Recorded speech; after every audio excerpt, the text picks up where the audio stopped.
We're gonna do some Q&A. I was rudely interrupted by the energies in the universe during my acting light skin rant. My battery died. The devil attacked my iPhone battery, drained it quicker than it was supposed to be drained, because he knew I was making a good point. I was going to the colorism thing that we got going on, thinking that light skin is better, but it ain't. All right, so I'm going to do some Q&A real quick, guys. I'm actually taking a nap. All right, real quick, shoot me some questions. Q&A. I don't know how you do it. Any questions from my viewers are going to come up in this box. I'm going to answer about a dozen of them. What's my best fight? My best fight is Darren Till for sure, because he got whooped.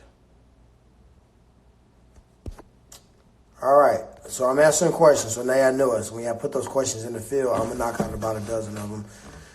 Just some extra time on my hand, guys. I've been traveling like a mug, tired as hell, and I appreciate you guys. What's up, Big John? Appreciate you guys, and I'm going to do this as I show some gratitude to you fans and you followers. I'm going to answer some of your questions. The biggest challenge in my division, I would say the biggest challenge in my division is just the expectations I put on myself, to be honest. So sometimes it's overwhelming, the amount of expectation I put on myself, and that becomes my biggest challenge. So obviously, I got to go back out there and whoop up on Kamaro. Then nigga got my belt, beat me up, and I let it go down. So I got to get that back on everything. All right, let me see. How do you see Kobe Usman fight going? It's hard to say because Kobe can keep a good pace. I mean, he's going to be shooting on that leg. If you shoot 25, 30 times around, you got to get at least one or two of those, and I think he probably could get a takedown. Probably couldn't get a takedown. Who knows? Usman is a little bit more relaxed. I think he's not going to be pushing at least the Tasmanian devil kind of pace that Kobe going to try to push. But I think he may be a little longer, a little stronger, a little better boxer. Yeah, Roy McDonald's a beast. I don't hate on nobody. Yeah, I found that out real quick.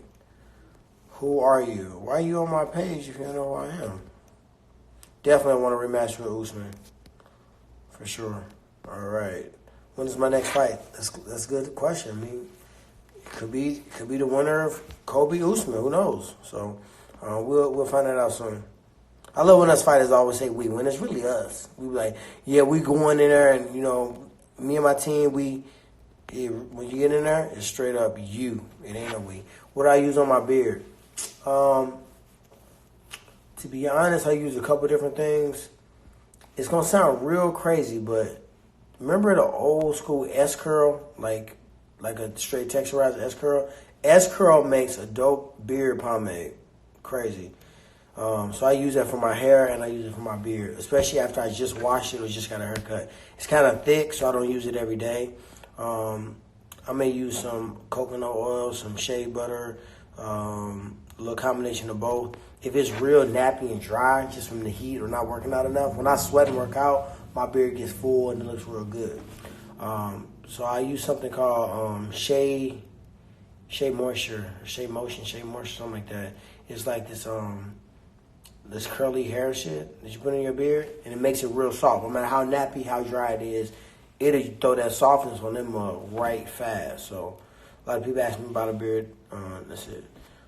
Do you think you're the best in your weight? Yes, I do think I'm the best, and I gotta go out there and show you guys again. All right, best in my weight. I think that's the same person asked the same question. Bro, I got to it, bro. You have to ask me the same thing. Paulie better not let no damn Artem Lobov beat him. Artem Lobov is a 500 MMA fighter, annoying, ugly, big old dome, and always talking S on the chosen one. So therefore, I'm going with Paulie. How much do I charge per session? Got a lot of kids, man. Got a lot of mouths to feed. I'm going a lot. So if I'm going to stop and train somebody, it's going to be a nice, hefty bag. Couple hours session, probably a bag, something like that. Seminar, probably 8 to 10, depending on there. Depending on if you got some nonprofit opportunities, some kids I can speak to, some at-risk youth. Oh, this one right here. Hey, this might not be a question. Life is a bitch. So, hey, don't be sad, man. Guess what? Life a bitch for you. It's a bitch for me. It's a bitch for Donald Trump. It's a bitch for everybody. Oprah. People that you think got money, you think they're not suffering, you think they got everything made. Actually get a little bit worse. So, Suge Knight 21, I don't even know if it's a real page, but life is a bitch, and we need to be a little bit more personable, a little bit kinder to each other. And that's for real. All right. Steve Pay versus DC. I think it's going to go back to DC again. Low center of gravity, power in his hands, pressure, wrestling. He gets put his head underneath your chin so you can really not even hit him. So I got to go with my homie DC again. I like Steve Pay too, but I think it's just a style matchup. Mercedes-Benz or BMW. I've never had either one, to be honest, guys. And I had my first German car. I bought an Audi, however you call it. You know what the hell I'm talking about, them rings on there. That thing right there is expensive. So, I don't know if I want another German car. Some brake pads and rotors, you don't even want to know what that was. So, if you're going to get a luxury car, especially a foreign car, be ready for that upkeep because it's more than a notion. All right. Tupac or Biggie? Tupac all day. All day. Use this platform to reach him and more than just rap, more than just talking ghetto stuff, but just literally dropping gems, dropping knowledge. Best ground fighter that I ever fought, it had to be a tie between Andre Goval and Damian Maia, for sure. All right. I come to watch you against Teal. I don't know what that means. How do I handle a bad day of practice? Can I be real with you? I'm gonna give you a real moment right now for me today. Okay. When I have a bad day of practice, I don't win every sparring session. I don't win every day in practice. Some days I go in there, I'm tired, I can get enough sleep. Maybe I came in there with some extra shit in my brain. Whatever the case may be, if I have a bad day and my coaches and my training partners will vouch, I'll redo that day. If we sparred and it was doo-doo, I take advantage of the fact that this is practice and it's not the fight. Had that been the fight, I would have lost. Thank God it wasn't the fight. So I've had 3 or 4 sparring sessions to my knowledge. I remember just not wanting to be there and just kind of surviving and too much on my head, and I wanted to punch and I couldn't. And I also remember 2 fights that I also felt the same way in the fight. And the unfortunate thing about the fight is you can't redo the fight. I can't redo Rory McDonald fight, and I felt like I was having a bad dream. I can't redo the Usman fight where I felt like somebody snatched a battery pack out of my back. You just got to shake it off, rebuild, try to take the lesson, learn every time you don't come away with the win or you ran out of time. That's what I'd like to say. I either learned or I ran out of time, and I'm not losing to nobody. I ain't never lost a fight in my life. Mama said bite down and start swinging rights. Now I'm swinging rights just to keep on the lights. Make sure I get chaos theory. All right. What workouts do you use to tone your abs? Run. Anytime I got a little gut on me now. Not too bad. It went down. I like to blame it on gas. But yeah, best way for me to get abs is run. The best way to build abs, like real abs, not just like tighten up some fat and put some lumps on top of a big belly, is running. We hate doing it. Hurt your back, hurt your knees. But when you run, you breathe in the entire time. The amount of core strength it takes to keep your upper body and your lower body connected, that's all your core, that's all your abs. So doing that, and once you get your body weight within 10 pounds of the striking distance that you desire, not what the magazine, not what the society or what everybody say, once you get to that point, now start cranking out all them 1,500 ab routines. You should be set. All right. Who after Lawler? How do you deal with Good question. And you know what? If you guys watched ESPN Plus today when I did the pre-fight show, I talked about that. I talked about honesty. I love when a fighter honest and say, you know what, I lost this fight because I wasn't focused or I was nervous. Or like, Wyman hasn't fought in 4 years, and it was like, how did you feel? He said, I'm nervous. And I like that realness because you're not fooling yourself. You're not fooling nobody else. All these fighters like, oh, I love it. I love this. I love fighting. I'll fight anybody anytime. I'm never scared. I never have a bad day. I eat freaking legumes and goat cheese every day, and I'm all vegan organic. No, you're not. You ate some damn pizza. You ate some bullshit. You miss a day. You train like crap. You got whooped in practice, and you was the last one in the run. That happens to all of us. So how you deal with fear is face the fear. Before I walk out in the octagon, I recognize one thing. I can get knocked the fuck out. I can get knocked out on pay-per-view. My family can see it. My sons can see it. Everybody can see it. You can get dominated. You can be winning a fight and get submitted. You can be losing a fight and come back and win. You can be winning a fight and then dominate. You can be losing and come back and knock a motherfucker out. You can knock somebody out in 20 seconds. You can put on a fanatical fight 5 rounds straight where you hardly ever got touched. I think that being open to that and just dealing with it. One thing that I keep telling myself, and you guys heard me say this before, you ain't gonna die. If I lose a fight, it might, like when I lost to Kamaru, it felt like death. Damn near depressed, fucking going through a lot of stuff. And I'm just now getting to the point where, I can move like, damn, you know what? It's over. I can't do nothing about it.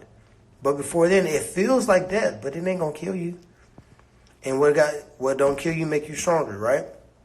So if you accept the fact that you can lose bad, you can get embarrassed, everybody can see you, you can break your arm, break your neck. You ain't going to die, though. But break your neck, you might, hey, hold on. If you break your neck, you might die. Because I seen someone on 50 Cent page the other day, and somebody got lifted up, twisted, and planted on their neck. Oh, I wouldn't even have posted that. That shit was creepy looking. Okay. How do you avoid nosebleeds? Some people just bleed out their nose. Facts. They try to get cauterized, all that stuff. I don't want to say the obvious shit. Don't get punched in the nose. Move your head. Move your head. Turn your shoulder. Take the punch on the forehead. If you feel like you're about to punch and it's too late to get out the way, don't try to slip because you might slip the wrong way and get cracked. Drop your forehead down and make them punch you in the forehead. It's old school boxing right there. All right. Reaper or Stylebender? I don't know, man. Robert's been out for a while. Stylebender was kind of looking dope. Actually, we might fight one of them two. I want to fight the next one, whoever wins. I don't care who it is. I like both of them, though. All right. Is it too late to start MMA at 21 years old? No, it's not. I started at 23 years old. Collegiate wrestler, graduate 2005, 23 years old. I just got into MMA just to try it out. I was coaching people, wrestling coach, and all of a sudden, I started getting good at it. I'm like, well, let me get this a real shot. So you're not too old. Now, this day in MMA, everybody have started a little earlier. You know what I mean? People are starting to do MMA. Sometimes it's wrestling, or my background was taekwondo, or I started doing Brazilian jiu-jitsu, and then you start picking up the other arts. Now people are being trained in the art of mixed martial arts. This is a question I don't even want to answer, but I'm going to answer it because my homie Lonnie tried to set me up for failure in December at Snoop Dogg house to grapple John Jones in a super fight. Now I said, I know I'm probably going to get my ass whooped because he at least 235, 6 foot and some change. But for a good cause and charity, I will grapple John Jones. I will. So if I ever fought him, I think he would beat me. Yes, he's long, elbows, hard to take down, crazy clinch, good timing, good conditioning, good boxing, switches stances, left hand, but fight orthodox, kicks, oblique kicks, side kicks, spinning back kicks, elbows. So John is one of the most non-hesitant fighters we've ever seen. Maybe the best fighter that's ever fought in the octagon. So I'm going to be a real, and a real man and tell the truth.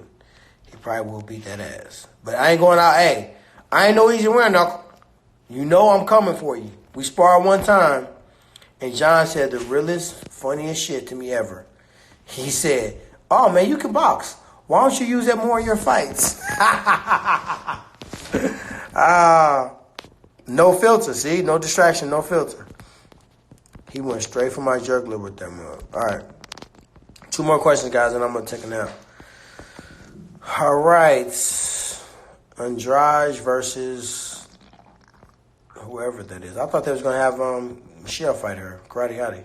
Guess not. All right.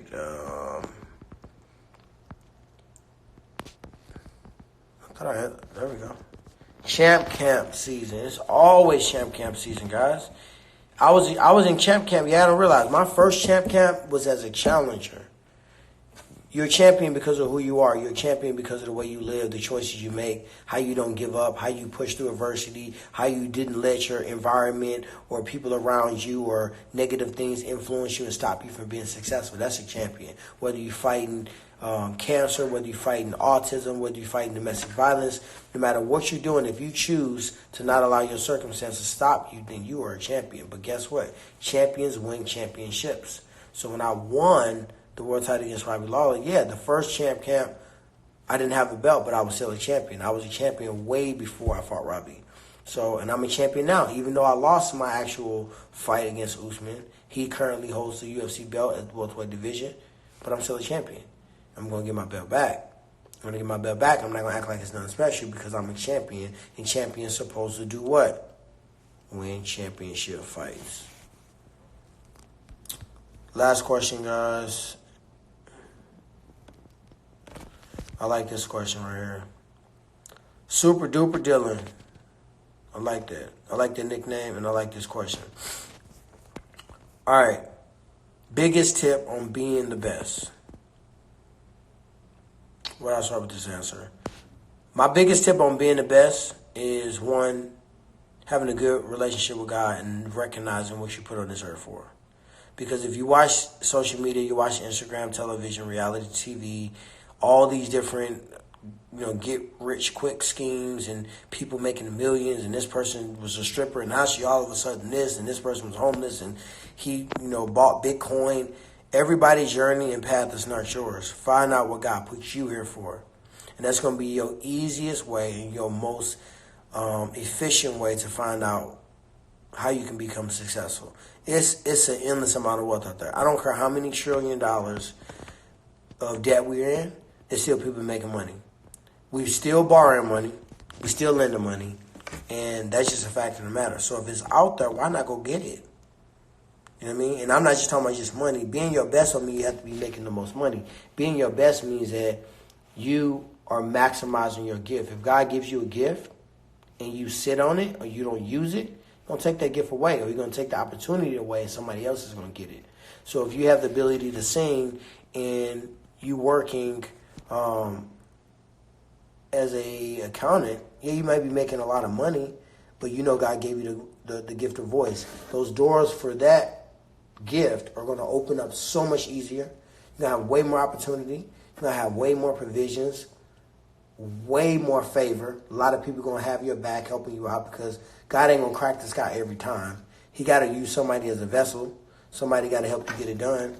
So, what's funny? We started talking about God, boy. Hundreds of people got off. That's toe up. That's where our society at. The second you say the word God, boom, people gone. Ghost. But I ain't gonna hide it. That's a lot of the reason why I'm at where I'm at. And I ain't where I'm going either. It's the reason why I'm at where I'm at. I ain't where I'm going, but it's gonna get me where I need to go. And that's just real shit. When you find out what you're good at, you put your whole life, everything into it. You utilize all your resources, all your network. Even, I don't care where I'm at. I can be at the movie theaters. I'm never, ever going on a trip without networking, without getting the contact information, without, starting a new a colleague or a business relationship. I'm never going nowhere. I don't care if it's a bowling alley. I don't care if it's a police station. I don't care if it's an MMA fight. I'm always going to try to increase my network. Doing that, utilizing your gifts, locating your gifts, and then challenging yourself. That's the hardest shit. When your body is tired, this is from a fighting standpoint. When your body is tired, I guarantee you can go a little bit more. When you feel like you can't stay at work for another fucking hour because your boss get on your nerves, I guarantee you can stay there an hour later. If I told you that if you stayed at work an hour later, 5 days a week, 5 hours a week, 20 hours a month longer, that you can make another $2,000, I guarantee your ass will find a way to spend those last 60 minutes there. That's facts.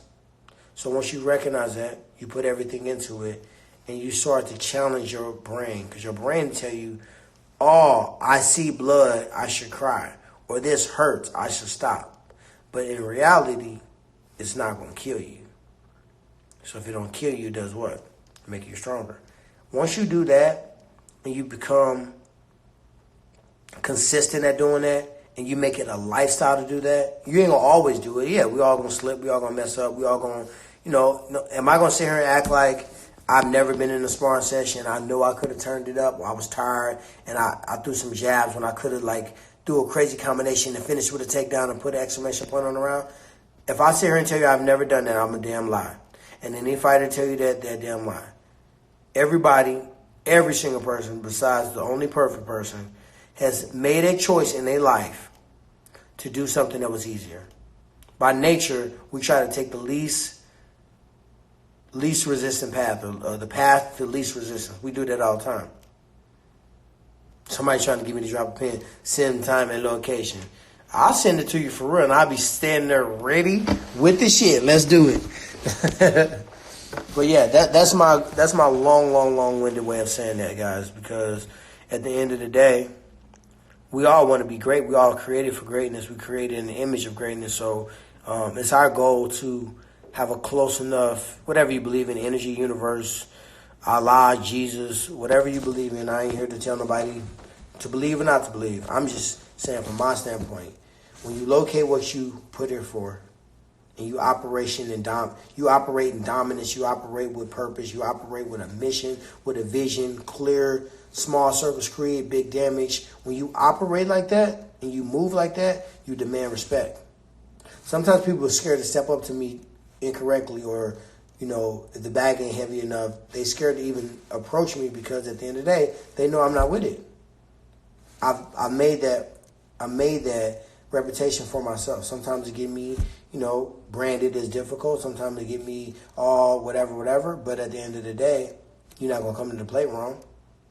And I think that mentality, crossover with the talent, crossover with being in the proper arena that God created you to be, using your favor, getting some luck, because we all need a little bit of luck. If you do all of that shit, it's very difficult not to win. Very difficult not to win. It's been some times where I auditioned for a part and I didn't know if I can do it, but I said I got to audition for it. Them be the parts I get. Not even knowing if I'm going to get it and not doing it because, you know what I mean? I got to stay active and I get the part.